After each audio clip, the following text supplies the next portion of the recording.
Cek cek cek. Oke, selamat siang. Selamat malam semuanya. Tepuk tangannya dulu, men. Tepuk tangannya dulu. Hari ini tingkatnya 2, saya Gandhi, saya merasa bangga banget karena ternyata penontonnya itu varietasnya banyak banget.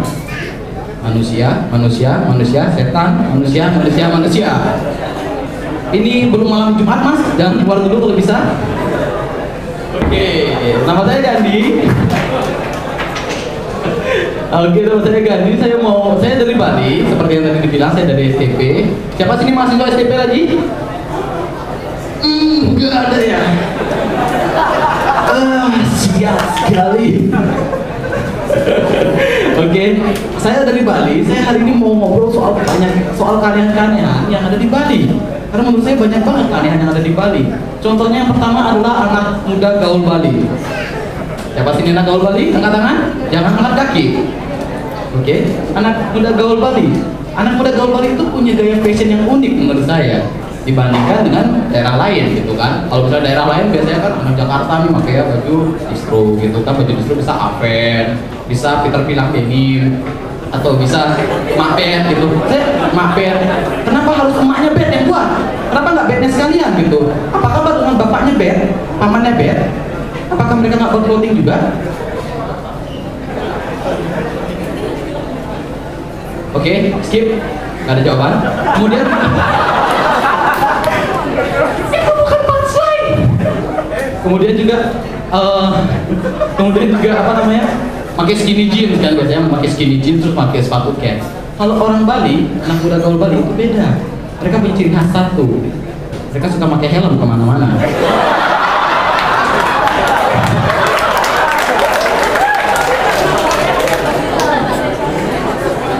Benar kan? Masuk disco pakai helm kan? Nonton konser pakai helm. Mungkin ada yang ke WC mau pakai helm? CMP angkat tangan mungkin? Kemarin saya lihat CMP digelandang ke polisi, difoto oleh koran masih pakai helm nih. Tuhan, ada bertahan. Ya, itu jadi untuk anak muda gaul Bali tolong dipikirkan lagi soal udengnya, soal helmnya gitu ya. Ya, terus yang kedua adalah orang Bali itu terlalu positive thinking terkadang gitu ya. Untuk sesuatu hal menurut saya sudah terlalu tragis. Kata kuncinya apa? Agak. Anak kecil gitu kan, sudah tabrakan si jatuh kepalanya buka gitu, bocor gitu, agak dia nggak tabrakan. Itu kepala orang udah bocor dulu, ya. Sebagai informasi saya, ya. Kemudian misalnya besoknya ini si bocah masih yang sama, apes banget tuh bocah, saya pakai example terus. Si bocah selesai UAS gitu, hebring, dia kan biasa anak Bali hebring gitu, seneng-seneng mereka. Trek-trekan, tabrakan, bocor kepalanya, rumah sakit, agak sudah selesai UAS. Lebih penting UAS daripada orangnya. Karena ijazah bisa dikirim pas ngabel. Ya, itu. Terus ini ya, mama saya nih, mama tercinta saya, untungnya dia nggak datang. Itu paling nyampah gitu agarnya dia. Pernah suatu hari tangan kanan saya keseleo. Terus saya bilang sama mama, tangan Gandhi keseleo mak. Itu masih SMP kalau dicengeng kan. Tangan kanan Gandhi keseleo mak. Tangan kanan mak. Untung nggak tangan kiri di. Kenapa? Masih bisa cebokan. Ini dia cicik yang nyebokin saya ya. Kemudian juga selain itu, saya juga suka aneh sama orang minum arak Bali. Kalian tahu ekspresi orang minum arak Bali? Misalnya nih, ini marah rajaan. Itu lebih mirip kamu keracunan dan berusaha hidup anak muda. Terus biasanya nih, ini marah rajaan. Biar jangan. Saya belum dapat. Tapi dari tadi saya ngomonginnya soal ini ya, kejelekan orang Bali ya. Sorry banget. Tapi orang Bali juga itu berbakat menjadi salesman, menjadi promotion man. Kenapa? Karena orang Bali itu suka banget memakai suatu produk menjadi bahasa mereka. Contohnya adalah foto. Foto bahasa Balinya apa? Mekodaan, bener banget. Kodak sudah bangkrut anak muda. Kodak sudah bangkrut. Uji film juga biar keren apa kayak BDCL era gitu kan. Mekanonan. Gitu. Lebih keren. At least update, ya kan? At least update daripada mengkonangan, gitu kan?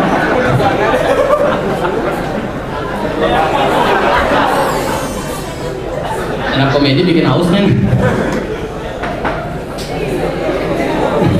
Biar basah, ini biar basah, kering ini di depan. Kalian nggak tahu gimana gemeternya saya lihat kalian di depan. Ya, habis itu selain mengkodakan juga naik motor. Hah? Oke. Ya, siap saya lupa. Oh ya, habis itu selain itu adalah mereka punya bakat lain orang Bali itu. Bakat lain dari orang Bali itu adalah mereka itu punya bakat menjadi petugas sensus. Kenapa saya bilang begitu? Kalian di sini nyadar gak sih kalau orang Bali mau berantem selalu nanyain biodata?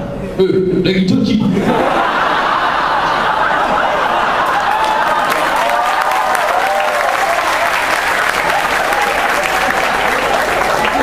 Bener kan?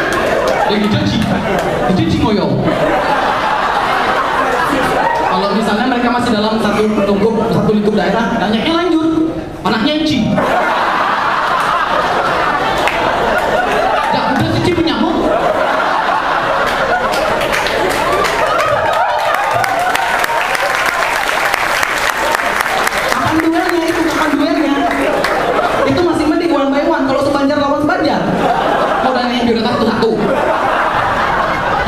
Keburu pergantian presiden baru berantem ya.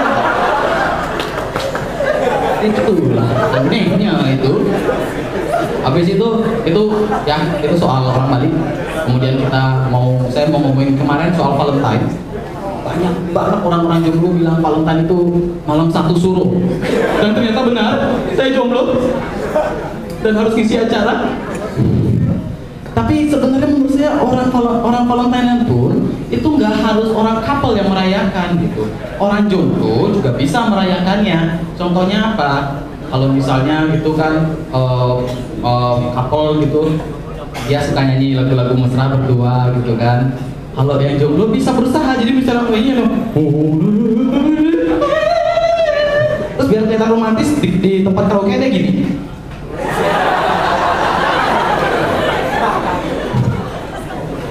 Hopeless forever alone. Itu soal karaokean. Kemudian kalau misalnya soal kasih kado gitu kan, kalau misalnya cowok suka ngasih kado ke ceweknya, teddy bear dan teddy bear Barbie gitu kan. Kalau jomblo-jomblo yang cewek juga bisa men, beli boneka tapi boneka jelangkung. Kalau nggak boneka caki, cok kan. Terus kalau biasanya nih yang cowok-cowok suka beli yang cewek kan gitu kan, di situ tulisan Bima Valentine please. Yang jomblo juga bisa beli bunga, isi tulisan turut berduka cita. Bisa, itu kalian harusnya kreatif gitu kan untuk menghadapi sebuah Valentine, ya kan? Kemudian saya juga mau ngomongin keanehan selanjutnya adalah soal hantu-hantu di Indonesia yang selalu dieksploitasi. Hantu Indonesia itu sudah cukup apes. Contohnya apa? Tuyul. Tuyul kalian tahu dia telanjang, dan kalian tahu kalau dia itu setiap hari kerja malam. Bayangin dia pulang-pulang masuk angin, kerokannya di sini udah bukan kerokan tengkorak lagi, tapi kerokannya udah yang gunung dua gitu, terus isi jalan di tengahnya. Itu kasihan. Kemarin saya ketemu di warung udah isi kayak gitu, ya. Itu harusnya kalian bantu gitu, kasih baju lah dia sedikit paling enggak kan gitu, bantuan gitu. Mungkin di sini ada yang LSM, lembaga swadaya masyarakat, enggak, maksudnya ormas gitu. Mungkin nggak cuma ke anak panti aja, next time bisa apa sumbangan baju bagi tuyul gitu kan, keren kan. Terus ini betul-betul lagi. Terus yang kedua juga suster ngesot. Suster ngesot kemarin saya dengar kasusnya ditendang di Jakarta. Kasian banget tuh suster ngesot, dia nggak tahu apa ditendang sama satpam. Itu kasihan, udah ngesot ditendang gitu kan. Harusnya kita bantu dia. Kalau kalian punya dana lebih, bantu dia fisioterapi. Jadi nanti dia main suster keramas, dia nggak perlu nakut-nakutin orang untuk ngambil sampo. Terus gak laku film orang. Yang terakhir adalah soal hantu itu, saya lupa. Oh ya, pocong. Saya lupa, ada tawa kali ya. Saya pocong. Ngomongin pocong. Pocong itu berapa kali main film? Pocong 2, Pocong versus Kuntilanak, Ali Pocong Perawan. Apa kalian pernah lihat Pocong punya apartemen gara-gara main film? Punya Ferrari gara-gara main film? Enggak kan? Kenapa? Karena dia nggak bisa tangan kontrak. Tangannya keikat men, tangannya keikat, nggak bisa tangan kontrak. Ya sama kaki juga. Itu yang jawab pocong ya. Oke, itu aja dari saya. Thank you for coming.